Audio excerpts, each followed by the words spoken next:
In this video, we're going to talk about the solstice, which is coming up on June 20th or 21st, depending on where you are in the world. Here in the Northern Hemisphere, which is where I live, which is what I know the best, it is the summer solstice, and it is the apex of light that we have right now. And so it's a super potent and important time of the year in general, and this year it's particularly important. The human design and the astrology of the solstice is really off the charts. And I will just say the big message in a lot of ways is the heart. And so we will dive into all of the specifics from a human design point of view. And I want to welcome those of you who are more astrology based. I have new subscribers I know have been coming in who are coming in more from an astrology point of view. And I want to welcome you and invite you to really see how human design and astrology can work together, how they illuminate each other and add in, of course, astrology as a part of human design, but just to say they do have a different set of interpretive lenses, but when you put them together, it's really super potent. So I'm really excited to dive into this with you today.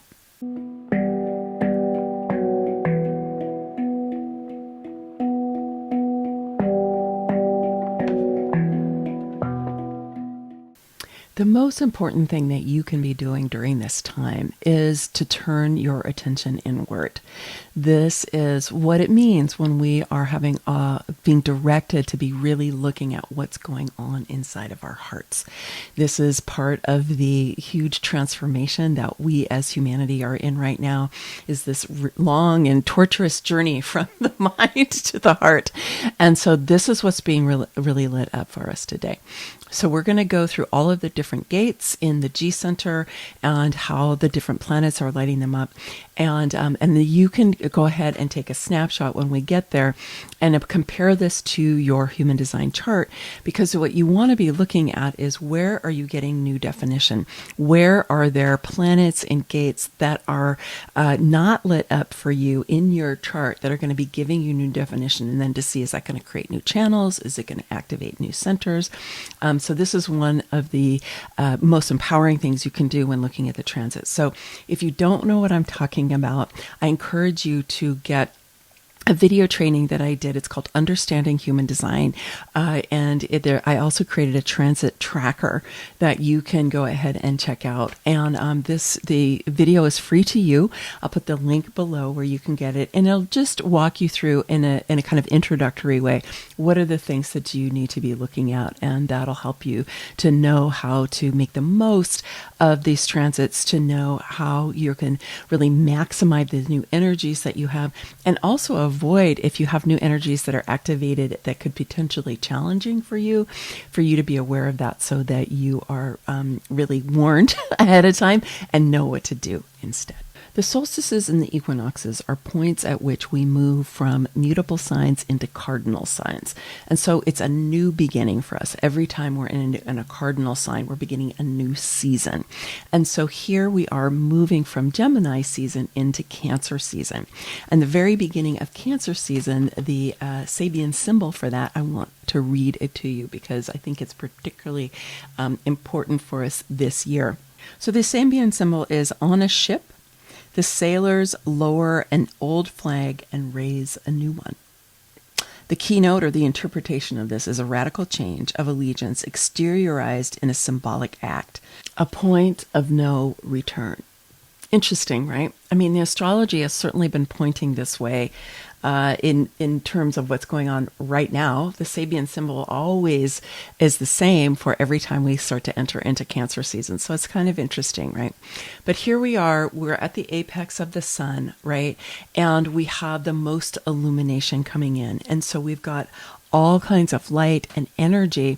And those of you who have paying attention to the geomagnetic storms, we're having more and more of these super powerful radiation storms coming from the sun and are activating the earth, which is why we're having all of these, earthquakes and volcanoes that are going on all over the earth.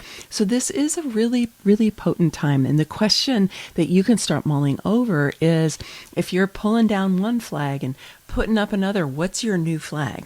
that you're going to be putting up, right? What are you going to be giving your allegiance to? My suggestion is that you give allegiance to your own heart, right? To your own sense of being able to tune into your own inner wisdom. And we're going to talk about that more today, and being able to make that really your guiding light, if you will. So here is the human design chart for the transit of this solstice, which is happening on the 20th here in the Pacific coast of the United States, and for, I think, all of the United States. And then as you go into Europe, it's going to be on the 21st. So you can look at where it is for you in your particular time zone. And like I said, as we're doing this, it's a big change of energy. We're moving from this really busy mental time, Gemini, they kind of mercurial, often a lot of busyness going on in the mind and all of that. And then here we're moving into Cancer, which is ruled by the moon and is emotional and is caring and is heartfelt and is about healing and community and family in particular. So I think this is a really great energy for us to be moving into right now, given the tumult that we've been seeing in the outer world. And at this time, the sun is going to be in the gate 15, which is known as compassion, and the earth is going to be in the gate 10, which is known as self-love. So let's dig into this a little bit. So the gate of self-love is on the G center, and the gate 15, the gate of compassion, is also on the G center. This is beginning our theme here. And so really we're being invited to ground ourselves in this deep sense of self-love. I think that self-love is, I've said, having supported people with spiritual healing and personal growth for, 25 years now, I often will say, self-love is the final frontier. And so this is an opportunity for you, whether it's colored in on your chart or whether it's open, right? It's white. For you to be looking at, how do I really feel about myself, right? Do I have an ongoing voice of criticism in the back of my head, as many of us do or have had? Do I have a way that I often think of myself as not really being up to the task, or giving all of my energy to other people and not giving enough to myself? Because that's really a sign that you're not making yourself your priority. You're not giving yourself your own attention and your own love. So one of the things I would suggest that you do during this time is really turn that attention in and give yourself the blessing, of your own attention, to be witnessing yourself, to be going, wow, how am I feeling? What's going on inside of me? Not with an agenda, right? But just to hold space for your own healing. Because when you do just connect inside and you can open up your own heart to hold whatever trauma you might have in there, whatever trigger you might have in there, whatever anger or fear you might have in there, it can start to unravel. It can start to dissolve. Okay. So that's one of the big things that you can do. And that will help you feel more love and more love for yourself. Because if you're all tight and wound up with all of those kind of lower frequency emotions, right? It's also caught in an old trauma state, which most of us have. I mean, this is not, if you find that in yourself, it's not something's wrong with you. This is true for all of us. This is why we're in such a deep time of transformation for all of us. So this is a huge invitation for you to do that deeper work. And then that sense of self-love, it creates a foundation for you to have more compassion for humanity. So the gate 15 is known as love of humanity. It's also known as extremes, which we've always been experiencing, but love of humanity and compassion. And so it's also on the G center. And let's remember the G center is the center for love and livability, identity, and direction. It's what we think of as the heart chakra. Okay. The heart chakra is the G center and the will center in human design. I'm not going to go into detail about that, but just know that the G center is what we think of as the heart, because it has those qualities that we associate with the heart. And so here we're opening our hearts to compassion for humanity. And of course, you want to start with yourself. Have compassion for yourself as you are growing your self-love, as you're releasing the self-judgment that you have, as you're releasing any ways that the stories that you've been telling yourself about how you're not good enough, you're not deserving, you're not worthy, whatever it is, right? Letting all of that go and having more and more compassion for yourself, because that will enable you to have more compassion for other people as well. And oh my goodness, do we need compassion in our world right now? We absolutely do. So the good news is that Jupiter has already been in the gate 15, the gate of compassion, moved in, I think it was around June 6th or June 7th. And so Jupiter is already expanding our ability to experience compassion. And then the sun is going to come in and give another blast to us during this transit. And the sun will be there for about 5 or 6 days. And so Jupiter is going to be expanding. However you're feeling your compassion, Jupiter is going to expand it. If you don't have compassion, Jupiter is going to expand that. If you're a little bit miserly about your compassion and only have it for certain people and not for others, which is not unity consciousness, just remember, right? Jupiter is going to expand that. But you know, one of the greatest voices that we have in our world today, the Dalai Lama, who has always been a huge advocate of compassion and kindness, just recently released a video, bless him, he must be in his 80s or something by now, just saying that we really need to have more compassion. We need to learn how to be in the same world together. Right? So this is the call that we are getting here doing this summer solstice with the Earth in that 10 and the Sun in the 15. And not only are Jupiter and the Sun in the gate 15 and the Earth in the gate 10, we also have Neptune and Saturn in the gate 25, which I know I've talked about in a number of recent videos, so you can go and find out more about that if you want, which is the love of spirit. It's also on the G center. And so we have so much love that's being highlighted there. And then in addition to that, we have Venus, which is in the gate 2, which is also on the G center. Okay, so we have got the G center just lit up. The heart is lit up 1, 2, 3, 4, 5, 6 times by this particular transit. Now, I do have here that I call this the vessel of love because there are 4 different gates that are being lit up here on the G center.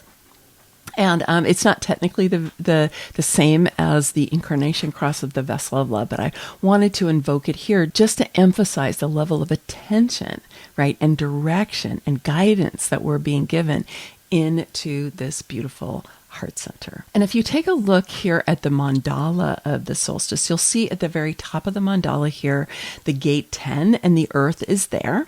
That is the black symbol, okay? The red symbol we don't usually look at for transits, but I'll come back to that in a moment. Usually we only look at the black numbers. That was where the sun was at that particular moment. And then at the bottom of the chart, you'll see both Jupiter and the sun in the gate 15.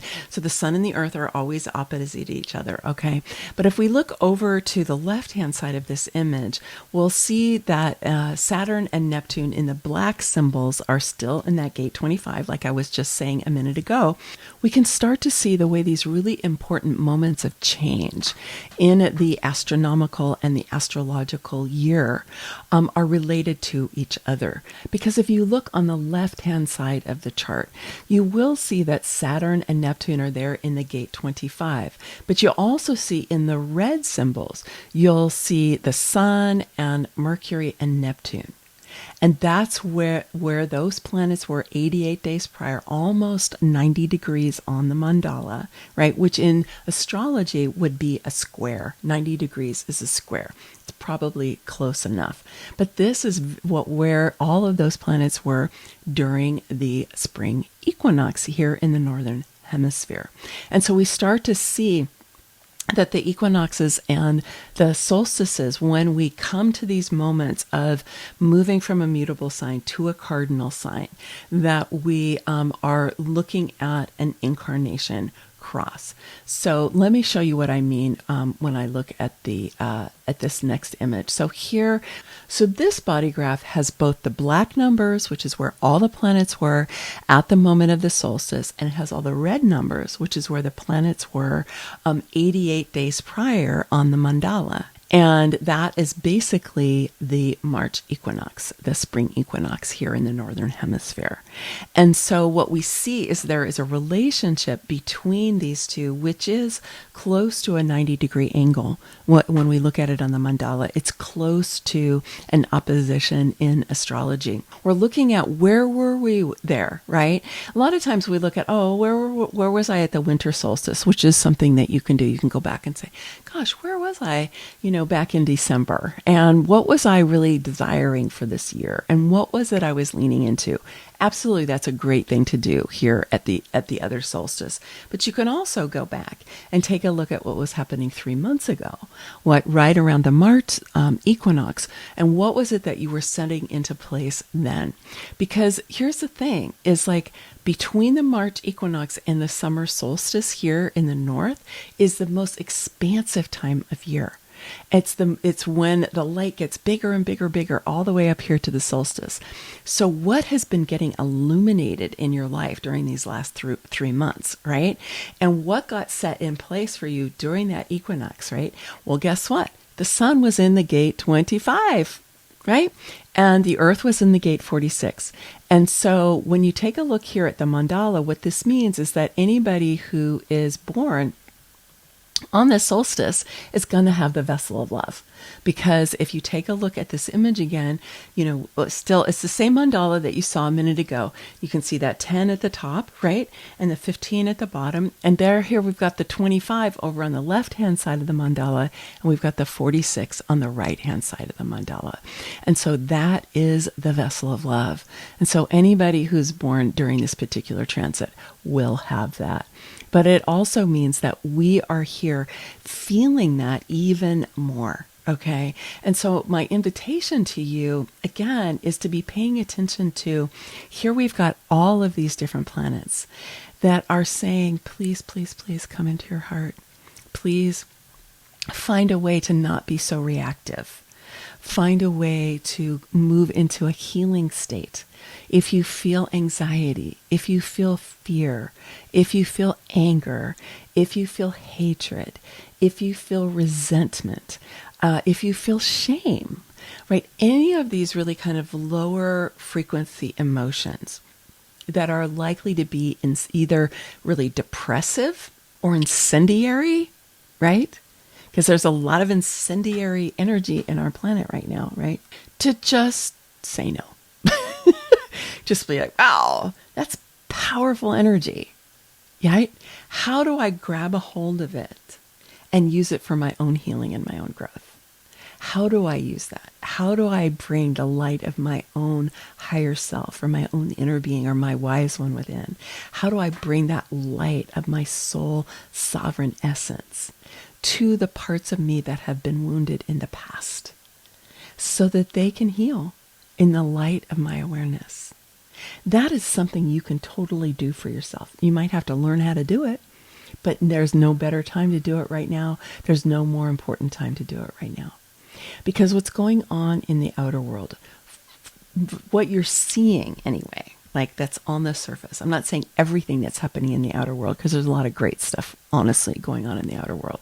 But when we look at the kind of the loud things that are happening, whether we're talking about the mainstream media, or we're talking about politics, or we're talking about war, right? Or conflict, right? In all of these different ways.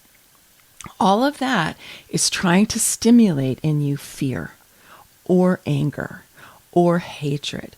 It's war energy. It's war energy. And it's trying to grab a hold of you and make you give your power to it. And when you fall into fear, when you fall into hatred, when you fall into anger, you fall into resentment, that's what's happening, right? And so you have the opportunity, even though there's a lot of human suffering that's going on by things that are happening. I am in no way diminishing that there's human suffering. Why do we need compassion, right? But this is how we can respond when we are the people who are wanting to usher in a world that works for everyone, right? A world where we can't even imagine bombing each other, no matter what kind of conflict we have, right? We can't imagine brutalizing each other in the way that is happening in certain situations, right? That's what we want. We want a world that's equitable, that's harmonious, that is creative, that is connected to spirit, that is living in unity consciousness. And I know that the intensity of what we're going through right now, it's like the dial is just getting turned up. But you can use that intensity for your own healing and your own growth. And now you are well equipped to know how to do that using what it is that the planets are saying here. The message really couldn't be clearer. So I hope that you're hearing it. I hope that you will do something with it. And that if it is still unclear to you how to be relating this to your own human design. So for example, for me, I have the gate 10 already lit up in my chart, the gate of self-love. So if I'm feeling in areas of my life where I don't have enough self-love, like if there's a place where I go on criticizing and beating up on myself, right? This is a good time where I can change that. But then the 15 is open in my chart. And so I get a new experience of being able to grow my compassion even more, right? As a generator, I can respond to the Dalai Lama and say, let me grow my compassion in response to that. While the sun and Jupiter are lighting it up. So it's giving me even more access to that compassion. And so if you don't quite know how to do that with your own human design chart, I do encourage you to go and get the video training that I was talking about. It's my gift to you, and the transit tracker, because it'll show you exactly how to do that. And for those of you who want to really look at how astrology and human design are working together in relation to the solstice, I'm going to be doing an interview with my friend and astrologer and shamanic practitioner, overall amazing badass woman, Lauren Jubilier. We're going to be doing a conversation about the astronomy and the astrology and the human design of the solstice, and that'll be coming out towards the end of the week. So take a look for that if that's something that will be of interest to you. And in the meantime, my friends, take good care of yourself, foster your self-love, foster your compassion, foster your love of spirit. Refuse to be drawn into conflict, and to find a way that you can just open your heart, not to be undiscerning about the situation with whom, having good boundaries, right? Opening your heart doesn't mean you have no boundaries, because that's the rescuer thing, right? You still have good boundaries, but opening your heart to help bring more love and light here down onto the planet. And that's something that all of us can do. All right, my friends, many blessings, much love.